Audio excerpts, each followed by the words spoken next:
तर मी 4 सप्टेंबरला एक व्हिडिओ पोस्ट केला होता, ते म्हणजे आमच्या गावातल्या गणपती बाप्पाच्या विसर्जनाचा. तर आमच्या गावामध्ये डीजेला बंदी असल्यामुळे गजर, राजूरचा ढोल पथक हे आम्ही आमच्या गावामध्ये बोलवला होता. तर आपल्या गावातल्या गणपतीचं विसर्जन केल्यानंतर मी निघालो होतो पुण्याकडं.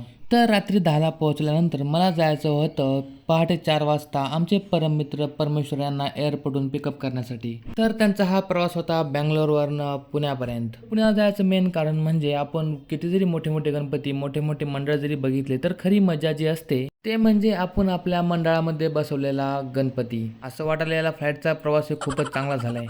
ज्यांचं आज विसर्जन होतं त्यांच्याच नावाने संबोधित असलेले आमचे परममित्र गणेश यांनी महाप्रसादाला एक पाणी बॉटल आणून दिली.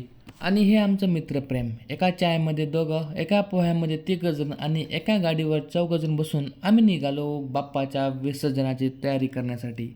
तर आपल्या रूममध्ये आपण काय एकटा ब्लॉगिंग नाही करत, आपल्यासोबत आपले गणेश सर पण आहेत. तर आपल्या जीचे करते धरते तेजस हे रांगोळीचं हातभार त्यांनी घेतला होता. आणि हे आपले मित्रमंडळ असं का बसले जेलमध्ये बसल्यासारखं.